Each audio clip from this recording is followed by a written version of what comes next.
दिन की सूरज डूब रही है हम लोगों के सामने। दिन की सूरज डूब रही है हम लोगों के सामने। रोज महशर क्या जवाब देंगे मुस्तफ़ा के सामने। तो उम्मती मुहम्मदी के अल्लाह रब्बुल आलमीन समस्त उम्मतेर उपरे श्रेष्ठत्व दान करছেন। এটা দয়াকার আল্লাহ। আল্লাহ তাআলা যাকে ইচ্ছা তাকে মর্যাদা দেন। মর্যাদা দেওয়ার জন্য বান্দার অনেক যোগ্যতা থাকা শর্ত না, আল্লাহ তাআলার দেওয়াটাই শর্ত। আল্লাহ যদি কাউকে দিয়ে দেন, তাকে দেখলে আমরা মনে করব যে এই মানুষটা এই পরিমাণ যোগ্যতাশীল, মর্যাদা পাওয়ার উপযুক্ত না, এটা তামাম দুনিয়ার মানুষ দাবি করবে। কিন্তু আল্লাহ রব্বুল আলামিন যাকে মর্যাদা দান করবেন, দুনিয়ার মানুষের নজরে তার কাছে কোয়ালিটি না থাকলেও যেহেতু তার কাছে তার কোয়ালিটি আল্লাহর কাছে পছন্দ, এজন্য তামাম দুনিয়ার মানুষকে আল্লাহ রব্বুল আলামিন তার পিছনে তার দিকে তার মোহাব্বত অন্তরের মধ্যে ঢুকাই দেবে। এটা আল্লাহ তাআলার দয়া। যেমন বর্তমান জামানায় সারা বাংলাদেশের অন্যতম একজন আলিম, এবং সারা বাংলাদেশের নয় সারা বিশ্বে যদি জগৎ বিখ্যাত কয়েকজন আলিম থাকে, তার মধ্যে অন্যতম একজন আলিম আমাদের বাংলাদেশের জাতীয় মসজিদ বাইতুল মুকাররমের খতিব মাওলানা মুফতি আব্দুল মালিক সাহেব। এই সদ্য অল্প কিছুদিন তিনি জাতীয় মসজিদের খতিব হয়েছেন। এই জাতীয় মসজিদের খতিব যিনি, তিনাকে দেখলে দুনিয়ার মানুষ কোনোভাবেই মানতে পারে না যে এই মানুষটা কিভাবে জাতীয় মসজিদের খতিব হয়। তিনার বাল্যকাল থেকে ছাত্র জীবন, শিক্ষক জীবন, সব সময়ই তিনি সাদা সিধা জীবন লালন পালন করছেন এবং সাদা সিধা জিন্দেগিকেই তিনি পছন্দ করেন।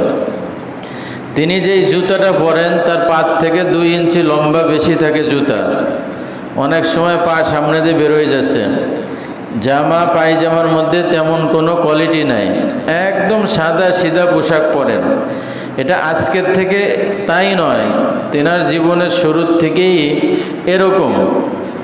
লম্বা চওড়াও অনেক বেশি নয়, যদি মানুষের মধ্যে হাঁটে তাহলে বোঝাও যায় না যে একজন মানুষের ভিতরে আছে।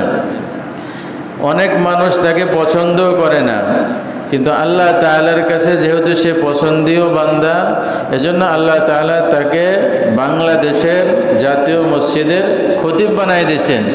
শুধু বাংলাদেশের জাতীয় মসজিদের খতিব এটাই তার পরিচয় তা নয়, সারা বিশ্বের যদি হাতে গোনা কয়েকজন আলিম থাকে তাহলে উসুলে হাদিস গবেষণার ক্ষেত্রে তিনি অন্যতম একজন ব্যক্তিত্ব। সম্প্রতি তার বিষয়ে একটা নিউজ বিভিন্ন পত্রিকায় বিভিন্ন চ্যানেলে প্রকাশিত হয়েছে যে তিনি এত সাদাসিধা মানুষ, গত 1 সপ্তাহ আগে ঢাকা সোহরাওয়ার্দী উদ্যানে গাজার ফিলিস্তিনিবাসীদের উদ্দেশ্য করে নিয়ে একটা বিশাল সম্মিলন হয়েছে। সেই সম্মিলনের সভাপতি ছিলেন জাতীয় মসজিদের খতিব মুফতি আব্দুল মালিক সাহেব। দীর্ঘ সময় এই সম্মিলনটা হওয়ার কারণে, আর তিনি যেহেতু সভাপতি, দোয়া করার পরে উনি সবার শেষে স্টেজ থেকে নামছেন। সমস্ত মেহমান আগে চলে গেছেন, তিনি সবার শেষে যেহেতু বের হয়েছেন তখন কোনো লোক ছিল না, এবং তিনি স্বাভাবিক চলার ক্ষেত্রে প্রশাসন, পুলিশ, গাড়ি এগুলো তিনি রাখেন না। ওনার তবিয়তটাই এত সাদাসিধে যে উনি স্বাভাবিক থাকতে ভালোবাসেন। অনেক প্রোটোকল নিয়ে, অনেক মানুষ নিয়ে, আমি বাইতুল মুকাররমের খতিব, আমার পিছনে 3-4টা গাড়ি থাকবে, পুলিশ থাকবে, আর্মি থাকবে, র্যাব থাকবে, এটা উনি পছন্দ করেন না। তো সেইভাবে ওই অনুষ্ঠান শেষ করে উনি যখন বের হয়েছে তখন ভলেন্টিয়ার আর তেমন কেউ ছিল না। তিনি একা একাই, অনেক সময় শেষ হয়ে গেছে, অনেক ক্লান্ত সারাদিন। তো উনি আস্তে আস্তে যখন রাস্তায় আসছেন, এই সদ্য ঘটনা, রাস্তায় আসার পরে একটা ভ্যানালা পাইছে। ভ্যানালাকে বলতেছে, ভাই আপনি কি আমার একটু খেদমত করবেন, আমাকে একটু অমুক জায়গায় পৌঁছায় দেন। তা উনি ওই ভ্যানে উঠছে। ভ্যানালাও চেনে না যে এই মানুষটা বাইতুল মোকাররমের খতিব, আর তিনি যে যেই পথে যাচ্ছেন এলাকার মানুষ যারা আছে কেউ চেনে না যে এই মানুষটা বাইতুল মোকাররমের খতিব। তো উনি ভ্যানের থেকে নামছেন, নামার পরে ওনার পকেটে একটা খাম ছিল, সেই খামটা ভ্যানালাকে দিয়ে বলছে, ভাই এই খেদমতটা আপনি গ্রহণ করেন, আপনি আমাকে খেদমত করছেন আর এই খেদমতটা আপনার জন্য। ওখানে যেনারা লেখছেন এবং বিভিন্ন নিউজে চ্যানেলে এই ঘটনা আসছে, তারা বলছে হয়তোবা ওই মার্চ ফর গাজার যে সম্মিলন ছিল, উনি যেহেতু সভাপতি, হতে পারে ওনাকে কিছু হাদিয়া বা কিছু দিছে। কিন্তু উনি এত সাদাসিধা মানুষ এবং দিল এত পরিষ্কার, উনি চিন্তা করছেন আসছি দিনই এক কাজে, আবার পকেটের মধ্যে কিছু আছে, এই জিনিসটা কেমন দেখা যায়। এটা আর বাড়ি টেনে নিয়ে যাননি, খুলেও দেখেননি খামের মধ্যে কি আছে। যেহেতু বাইতুল মোকাররমের খতিব, খামের মধ্যে কিছু দিতে গেলে তারও তো একটা মান থাকে, কি পরিমাণ হতে পারে। খুলেও দেখলেন না, সেটা বাড়িও নিলেন না, ভ্যানালাকে শুধু দিয়ে দিলেন যে এই খেদমতটা আপনি নেন, আমার এটা নেন, বাস চলে গেলেন।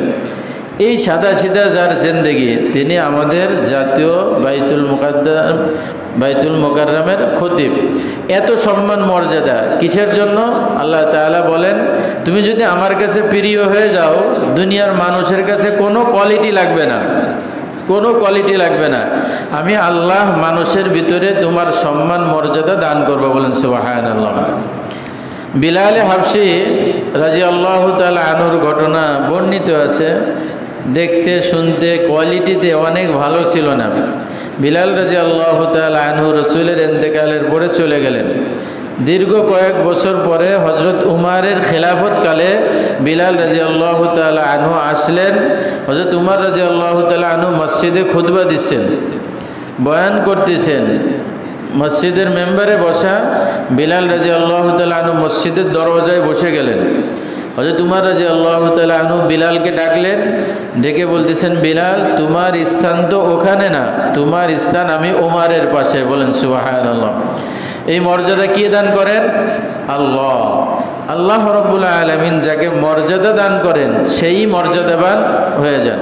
তা আল্লাহ রাব্বুল আলামিন এই উম্মতে মুহাম্মাদিকে মর্যাদা দান করছেন। এ মর্মে বুখারী শরীফের হাদিসের মধ্যে নবী করিম সাল্লাল্লাহু আলাইহি ওয়াসাল্লাম বলেন, মাসালুকুম কামাসালিল ইয়াহুদ ওয়ান নাসারা, তোমাদের সাথে, তোমাদের সময়ের সাথে এবং ইহুদি নাসারাদের সময়ের উদাহরণ হলো, কোনো একজন ব্যক্তি সে তার বাড়িতে শ্রমিক লেবার নিচ্ছে এই শর্তে যে আমার দুপুর পর্যন্ত কাজ করবা, তোমাকে 1 লক্ষ টাকা দেব। রাসূল করিম সাল্লাল্লাহু আলাইহি ওয়াসাল্লাম বলেন, ইহুদিরা এই সময়টা বেছে নিল, অর্থাৎ তারা অর্ধেক দিন কাজ করবে, তাদের পরিশ্রম 1 কিরাত, আমরা মনে করলাম ধরলাম 1 লক্ষ টাকা। তো ফজরের পরের থেকে নিয়ে নিসফুন নাহার অর্থাৎ অর্ধ দিন পর্যন্ত অনেক সময় 8 ঘন্টা 9 ঘন্টা সময় হয়ে যায়। তাহলে 8 ঘন্টা 9 ঘন্টার বিনিময়ে তারা ধরলাম আমরা 1 লাখ টাকা পাবে। রাসূল করিম সাল্লাল্লাহু আলাইহি ওয়াসাল্লাম বলেন, এরপর ওই ব্যক্তি আরেক গ্রুপ কর্মচারীকে লেবার নিল, তাদের সাথে শর্ত করলো যে জোহরের থেকে নিয়ে আসর পর্যন্ত আমার কাজ করবা, আমি 1 লক্ষ দিব, 1 কিরাত দিব। নাসারারা এই সময়টা গ্রহণ করলো, ফজরের থেকে জোহর পর্যন্ত এটা লম্বা সময়, জোহরের থেকে আসর পর্যন্ত তার থেকে তুলনামূলক কম।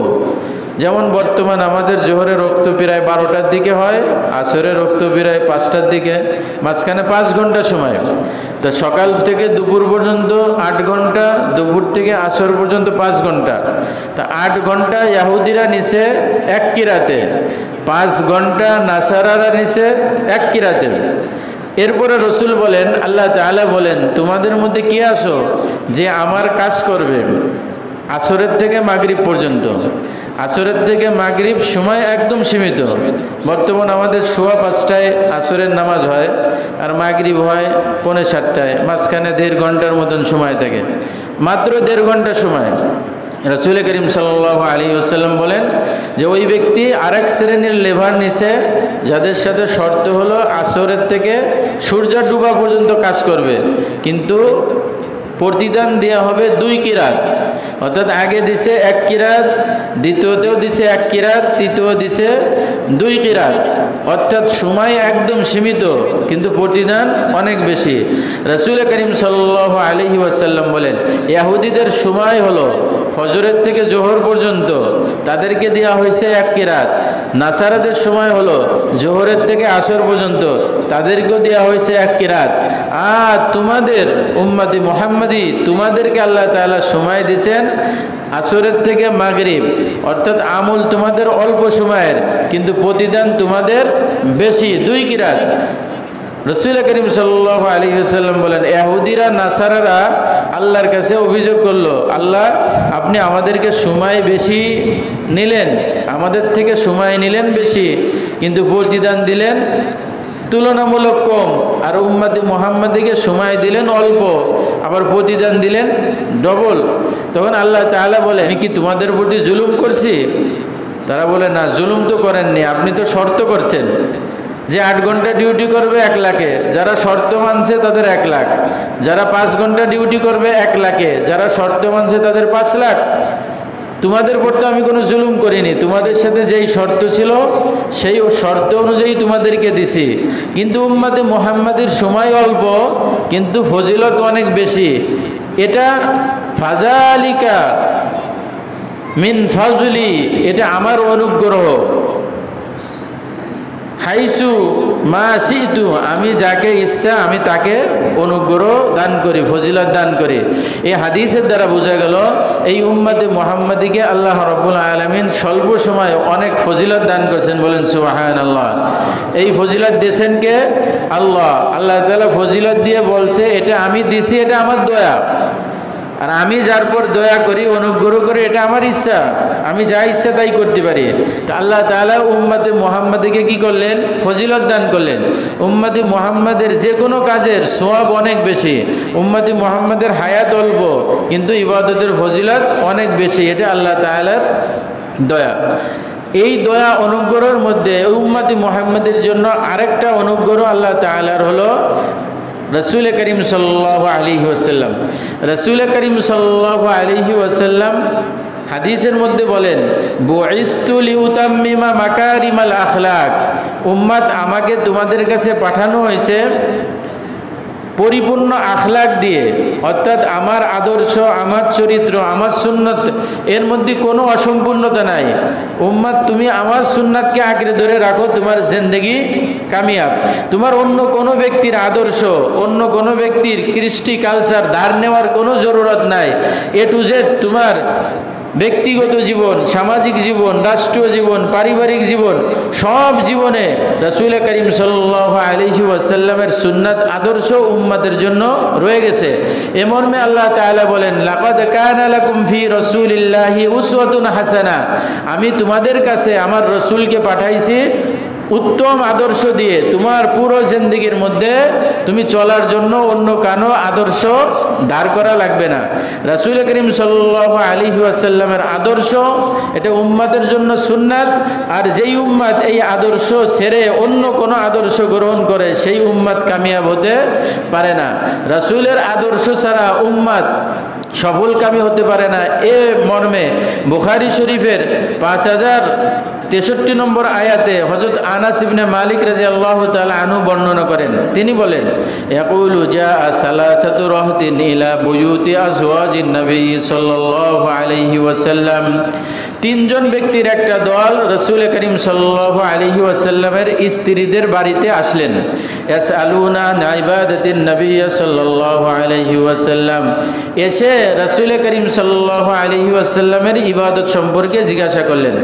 ফালাম্মা উখবিরু, যখন তাদেরকে রসুলের ইবাদত সম্পর্কে বলা হলো কান্নাহুম তাকাল্লুহা, তাদের কাছে রসুলের ইবাদত কম মনে হলো। ফাকালু, তারা বলল ওয়াইনা নাহনু মিনান নবী সাল্লাল্লাহু আলাইহি ওয়াসাল্লাম কদ গুফিরা লাহু মা তাকাদ্দামা মিন যামবিহি ওয়া মা তাআখার। আরে রসুল কোথায় আর আমরা কোথায়? রসুল করিম সাল্লাল্লাহু আলাইহি ওয়াসাল্লামের তো সার্টিফিকেট আছে, রসুলের আগে পিছের সমস্ত গুনাহ মাফ, আমাদের তো কোনো সার্টিফিকেট নাই। তো রসুলের এতটুকু ইবাদত হলে হবে, কিন্তু আমরা এতটুকু ইবাদত করলে আমরা হাসরের ময়দানে মাপ পাবো না। ওয়ালা আহাদুহুম আম্মা আনা ফাইন্নি উসাল্লিল লাইলা আবাদা, তাদের মধ্যে একজন ব্যক্তি বলল আমার জিন্দেগি আমি এভাবে পরিচালনা করব না, আমার জিন্দেগি আমি আলাদাভাবে সাজাবো। কিভাবে সাজাবো? আমি সারা জীবন রাত্রে ঘুমাবো না, পুরো রাত্র নামাজের মধ্যে কাটাই দেব। একজন ব্যক্তি পুরো জিন্দেগি রাতটা নামাজে কাটাবে, এই অঙ্গীকার করলো। ওয়াকাল আল আখরু আনা আসুমুদ্দাহরা ওয়ালা উফতিরু, দ্বিতীয়জন ব্যক্তি বলল আমি সারা জীবন রোজা রাখবো, কখনো আমি রোজা ভাঙবো না। তৃতীয় নম্বর ব্যক্তি ওয়াকাল আল আখিরু আতাজিলুন নিসা ফালা আতাজাওয়াজু আবাদান, তৃতীয়জন ব্যক্তি বলল আমি তো মহিলাদের কাছে তো যাবই না, বরঞ্চ জীবনে কোনোদিন বিবাহই করব না। তিনজন ব্যক্তি তিনটা সিদ্ধান্ত গ্রহণ করল। ফাজা রাসূলুল্লাহ সাল্লাল্লাহু আলাইহি ওয়াসাল্লাম, ইতিমধ্যে রাসূল করিম সাল্লাল্লাহু আলাইহি ওয়াসাল্লাম আসলেন। ফাকালা আনতুমুল্লাযী কুলতুম কাযা ওয়া কাযা, এই তোমরা এই বলতেছিলা, এরকম কথা বলতেছিলা। আমা ওয়াল্লাহি ইন্নী লা আখশাকুম লিল্লাহি ওয়া আতকাকুম, আল্লাহর কসম করে বলি তোমাদের থেকে আমি আল্লাহকে বেশি ভয় করি এবং তোমাদের থেকে আমি গুনাহ থেকে বেশি বিরত থাকি। লাকিন আসুমু ওয়া উফতিরু, আমি রোজাও রাখি ইফতারও করি। ওয়া উসাল্লি ওয়া আরকুদু, আমি ঘুমায়ও আমি নামাজও পড়ি। ওয়া তাজাওয়াজুন নিসা, এবং আমি বিবাহ শাদীও করি। রাসূল করিম সাল্লাল্লাহু আলাইহি ওয়াসাল্লাম বললেন তোমরা যে সিদ্ধান্ত গ্রহণ করছো এটা একটা ভুল সিদ্ধান্ত গ্রহণ করছো, এটা সঠিক সিদ্ধান্ত নয়। সঠিক সিদ্ধান্ত যেটা আমি করছি সেটা কি, আমি রোজাও রাখি আবার রোজা ভাঙ্গি, অর্থাৎ নফল রোজা, মাঝে মাঝে রোজা রাখি, মাঝে মাঝে রোজা ভেঙে ফেলি, এবং আমি রাত্রে কিছু সময় ঘুমাই এবং রাত্রে কিছু সময় নামাজ পড়ি। তৃতীয় নম্বর, আমি বিবাহ শাদীও করি। এ কথা বলে রাসূল করিম সাল্লাল্লাহু আলাইহি ওয়াসাল্লাম বলেন ফামান রগিবা আন সুন্নতি, যেই ব্যক্তি আমার এই সুন্নাত থেকে দূরে সরে যাবে, মুখ ফিরাই নেবে, ফালাইসা মিন্নি, সে আমার উম্মত নয়, সে আমার দলভুক্ত নয়। এই হাদিস দ্বারা বোঝা যায় উম্মতের অবস্থায় থাকবে যত সময় উম্মত সুন্নাতের উপরে থাকবে। উম্মত সুন্নাত ছেড়ে দিলে সেই উম্মত আর উম্মত থাকতে পারে না। এই হাদিসের মধ্যে এই তিনটা বিষয় সম্পর্কে রাসূল করিম সাল্লাল্লাহু আলাইহি ওয়াসাল্লাম বলছেন এগুলো আমার সুন্নাত। যে ব্যক্তি আমার সুন্নাত থেকে মুখ ফিরায় নাই, মনে যা চাই তাই করতে চায়, সে আমার উম্মত হতে পারে না। আল্লাহ রাব্বুল আলামিন এই উম্মতের উপর দয়া করে অল্প সময়ের জন্য ফজিলত দান করছেন অনেক বেশি। এই উম্মতের দরদি কান্ডারি মুহাম্মদুর রাসূলুল্লাহ সাল্লাল্লাহু আলাইহি ওয়াসাল্লাম উম্মতের জন্য আদর্শ রেখে গেছেন কোরআন এবং সুন্নাত। রাসূল করিম সাল্লাল্লাহু আলাইহি ওয়াসাল্লাম বলছেন আমি তোমাদের থেকে বিদায় নিয়ে চলে যাব, কিন্তু আমি তোমাদের কাছে তারাকতু ফীকুম আমরাইন, আমি তোমাদের কাছে দুটো বিষয় রেখে যাচ্ছি। লান তাদিল্লু মা তামাসসাকতুম বিহিমা, যত সময় পর্যন্ত আঁকড়ে ধরে রাখবা ওই দুটো জিনিস, তোমরা কোশ্চিন কালেও ধ্বংস হবে না। কিতাব আল্লাহি ওয়া সুন্নাত রাসূলি, এক নম্বর আল্লাহর কিতাব, দুই নম্বর আল্লাহর রসুলের সুন্নাত। যতদিন পর্যন্ত উম্মাত রসুলের সুন্নাত এবং কিতাব আঁকড়ে ধরে রাখবে ততদিন পর্যন্ত উম্মাত ধ্বংস হবে না। কিন্তু মাঝে মাঝে এই উম্মাতের মধ্যে কিছু নাস্তিক মার্কা মানুষ, কিছু নামকে অস্তে মুসলমান, তারা মাঝে মাঝে এই কোরআনের বিপক্ষে এবং এই সুন্নাতের বিপক্ষে আওয়াজ তুলবে। তখন মুসলমানের দায়িত্ব তাদের বিপরীতে প্রতিরোধ গড়ে তোলা। হযরত সিদ্দিক আকবর রাদিয়াল্লাহু তাআলা আনহু খিলাফতের কালে তিনি বলছিলেন রসুলের জামানায় যারা যাকাত দিছে, আমার সময় যদি কোনো ব্যক্তি যাকাত তো দূরের কথা, যাকাতের রসিদ দিতে যদি অস্বীকার করে তাহলে তার বিপক্ষে যুদ্ধ ঘোষণা করব, জিহাদ করব। হযরত উমারে ফারুক রাদিয়াল্লাহু তাআলা আনহু বলছিলেন, যদি একটু যাকাতের রশি না দেয় তার বিপক্ষে আপনি জিহাদ করবেন, তার বিপক্ষে আপনি যুদ্ধের ঘোষণা দিবেন? সে তো অন্য সব কিছু মানে, কিন্তু যাকাতের ক্ষেত্রে একটু ত্রুটি করলে তার বিপক্ষে জিহাদ করবেন? হযরত সিদ্দিক আকবর রাদিয়াল্লাহু তাআলা আনহু বলছিলেন, আয়ানকুসুদ্দিন ওয়া আনা হাই, রাসূলের জামানায় দ্বীনের যেই পরিপূর্ণতা ছিল, আবু বকর বেঁচে থাকবে আর দ্বীনের মধ্যে কিছু ত্রুটি হবে, এই দুটো একসাথে সম্ভব নয়। হয় আবু বকর দুনিয়ার থেকে যাবে, দ্বীনের ঘাটতি হবে, নয় আবু বকর দুনিয়ায় থাকলে দ্বীনের সামান্য একটু কমতি সহ্য করা হবে না। এই আবু বকরের এই কঠোরতার কারণে, এই দ্বীনের পর অটল থাকার পরে হযরত ওমর ফারুক রাদিয়াল্লাহু তাআলা আনহু বলেন, কিছু সময় পরে আমার দিলের মধ্যেও এই কথা বিশ্বাস আসলো যে আবু বকরই হকের পথে আছে, আবু বকরই সঠিকের পথে আছে। অর্থাৎ রসুলের জামানায় যারা জাকাত দিছে, আবু বকরের জামানায় জাকাত জাকাত তো বিষয়, জাকাতের উটের রশিও যদি না দেয় তার বিপক্ষে আবু বকর যুদ্ধ ঘোষণা করছেন। কেন? দ্বীনের মধ্যে সামান্য একটু কমতি হবে, এটা আবু বকর সহ্য করতে পারে না। আজকে আবু বকর ওয়ালা উম্মাদের ঘাটতি রয়ে গেছে, যার কারণে এই দুনিয়ার বিভিন্ন আনাচে কানাচে বিভিন্ন নাস্তিক মুরতাদ বিভিন্ন সময় একটু আওয়াজ দিয়ে ওঠে, বিভিন্ন সময় তারা পাইতারি করতে চায়, তারা দ্বীনের উপরে কথা বলতে চায়, তারা কোরআনের উপরে আঙ্গুল তুলতে চায়, তারা সুন্নাতের উপর আঙ্গুল তুলতে চায়। আবু বকরওয়ালা উম্মাতের ঘাটতি হয়ে গেছে। যদি আবু বকরওয়ালা উম্মাত যদি বেশি হয়ে যেত, তাহলে ওই সমস্ত 2, 4, 20 পুরা কোরআনের বিপক্ষে, হাদিসের বিপক্ষে কথা বলে টিকতে পারত না। এই কোরআনের বিপক্ষে যারা আওয়াজ তোলে, যারা দ্বীনের জন্য 20 পুরা, তাদের মধ্যে বর্তমান সময়ে এক শ্রেণীর সামান্য কিছু মানুষ যারা নারী কমিশন সংস্কারের নামে একটা কমিটি গঠন করছে এবং বর্তমান আমাদের দেশের মাননীয় প্রধান উপদেষ্টার কাছে তারা নারী বিষয়ক সংস্কার কমিশনের দাবিতে তারা কোরআনের বিপক্ষে কিছু দাবি তারা ওখানে তুলে ধরছে। সাধারণ মুসলমান অনেকে জানে না, যার কারণে তাদের ইমানের মধ্যে নড়াচড়া নাই। কিন্তু আবু বকরওয়ালা উম্মাত যারা আছে তারা সহ্য করতে পারে না, তাদের কলিজার মধ্যে আগুন ধরে যায়। তাদের যেই সমস্ত দাবি আছে তার মধ্যে একটা দাবি হলো যে নারী পুরুষের সমান অধিকার সম্পত্তির ক্ষেত্রে এটা বাস্তবায়ন করতে হবে। কোরআনে নারী পুরুষের ক্ষেত্রে সমান অধিকার দেওয়া হয়নি, এজন্য কোরআনের বিপক্ষে তারা নারী পুরুষের সম্পত্তির ক্ষেত্রে সমান অধিকার দাবি করে। এটা ডাইরেক্ট কোরআনের হুকুমের বিরোধী একটা আইন, কোরআনের বিপক্ষে তারা যুক্তি খাড়া করছে। তাদের যুক্তি কি? তাদের যুক্তি হলো যে ছেলে এবং মেয়ে দুটো সন্তানই পিতামাতার থেকে আসলো, পিতার সন্তান এই দুটো ছেলে মেয়ে তারা যেমন ভাত কাপড়ে এক, তারা পরিচয়ের ক্ষেত্রেও এক, তাদের ক্ষেত্রে পিতা টাকা পয়সা দেয়, ঈদে জামা কাপড় কিনে দেয়, সব কিছুতে তারা যেহেতু এক, সম্পত্তিতে কেন তারা আলাদা হবে? এই যুক্তিতে তারা বলে যে নারী পুরুষের সমান অধিকার সম্পত্তিতে বাস্তবায়ন করতে হবে। এটা ডাইরেক্ট কোরআন বিরোধী একটা আইন তারা পাশ করতে চায়। এই যে যুক্তি তারা দিল, তাদের এই যুক্তিটা আজকেই তাদের যুক্তি তা না, এই যুক্তির গোড়ায় তাদের একজন নেতা আছে, তাদের নেতাও যুক্তিদাতা ছিল, তাদের নেতা যুক্তি দিয়ে ধ্বংস হয়েছে, তারাও যুক্তি দিয়ে ধ্বংস হবে। তাদের নেতার যুক্তি ছিল কি? তাদের নেতাদের মধ্যে অন্যতম মূল নেতা হলো ইবলিস। ইবলিসকে আল্লাহ রাব্বুল আলামিন জান্নাতে বসবাসের সুযোগ দিলেন, তাকে ফেরেশতাদের মধ্যে শ্রেষ্ঠত্ব দান করলেন, তাকে আসমানের ক্ষমতা দান করা হলো, সে আসমানের উপরে পাওয়ার চালাইতো, ফেরেশতাদের নেতৃত্ব পাইছিল, জান্নাতের মধ্যে বসবাসের সুযোগ পাইছিল।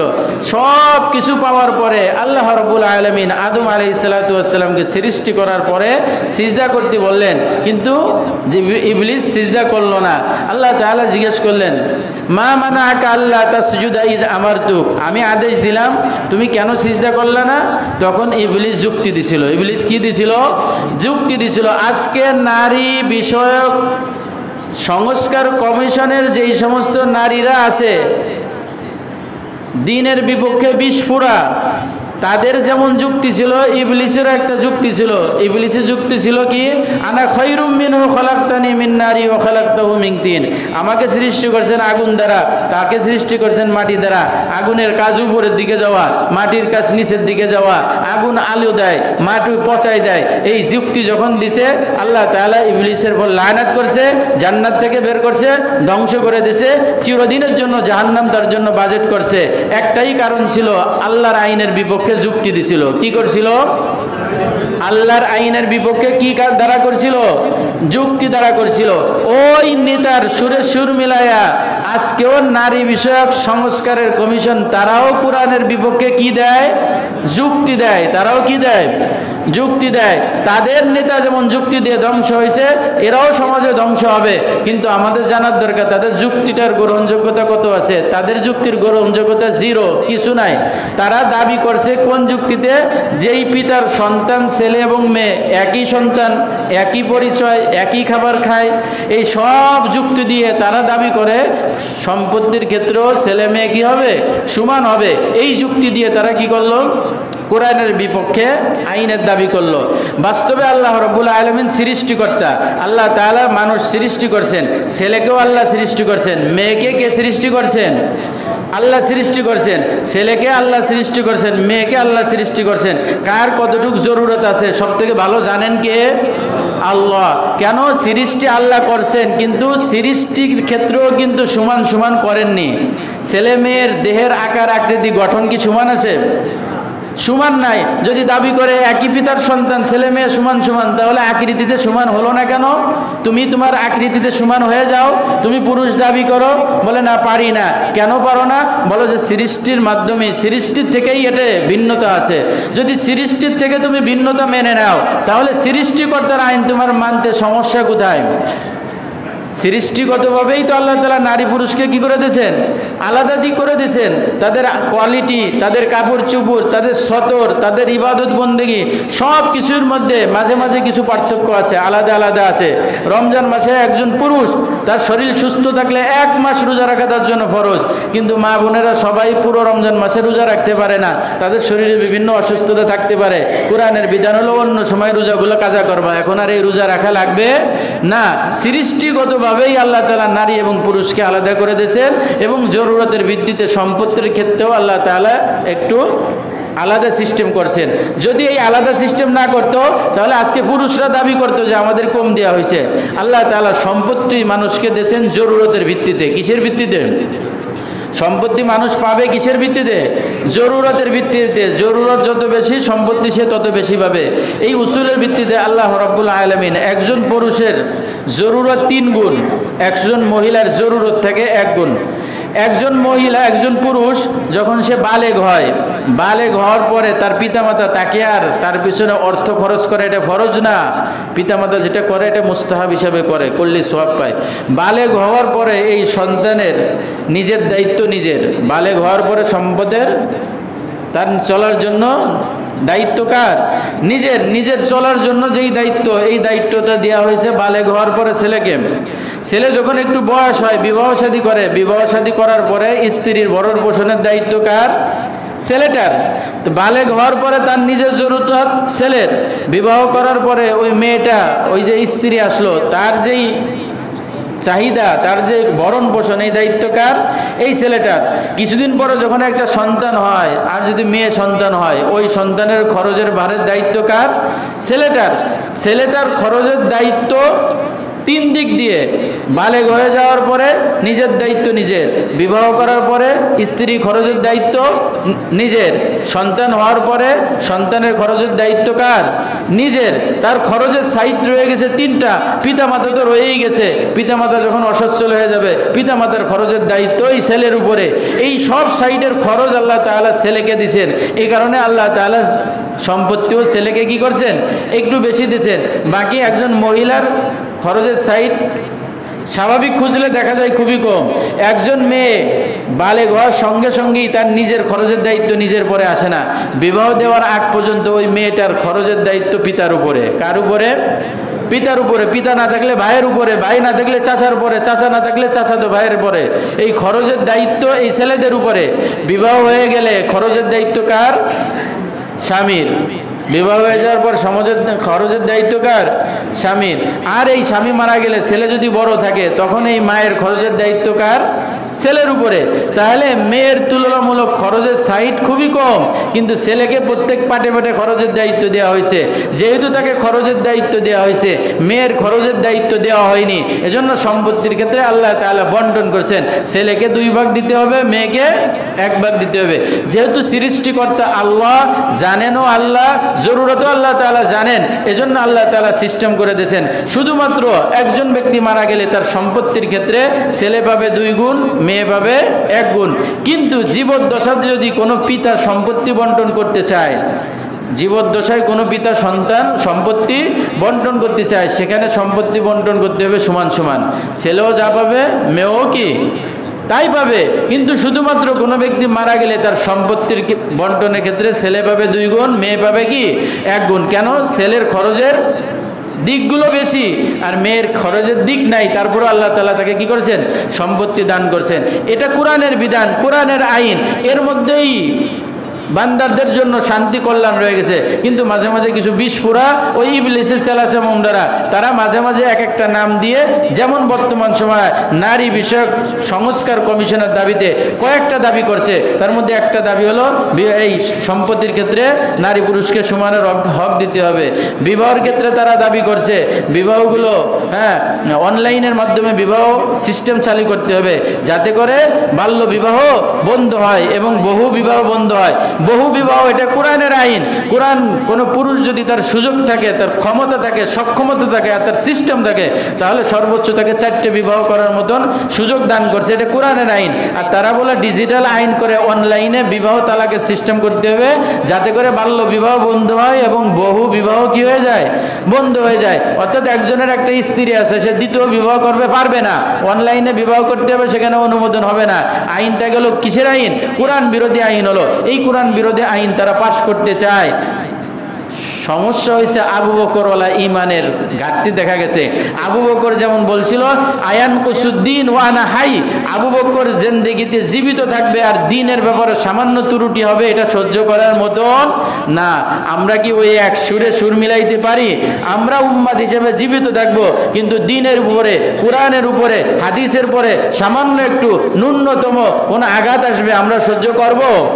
আমরা সহ্য করতে পারি না। এজন্য এই দাবি বাতিলের জন্য আগামীকাল ঢাকা সোহরাওয়ার্দী উদ্যানে হেফাজতে ইসলামের উদ্যোগে বিশাল সম্মেলন কার্যকর করা হয়েছে। আমরা তো সবাই যেতে পারবো না, কিন্তু আমাদের জানার দরকার এবং এই দাবির পক্ষে শতভাগ ঐক্যমত, শতভাগ ঐক্যমত। এটা কোরআন বিরোধী আইন তারা পাশ করতে যাচ্ছে, এখানে শতমত ঐক্যমত দিতে হবে, তা না হলে আমার ইমানের মধ্যে ঘাটতি হবে। আমরা এক কথা বলতে পারি, ওই নারী কমিশন সংস্কারের দাবিতে যারা দাবি করছে, এই দাবির সাথে আমাদের কোনো সহমত আছে? আমরা এই দাবি মানি? আমরা কোশ্চিনকালে ওই কোরআনের বিপক্ষে কোনো দাবি আমরা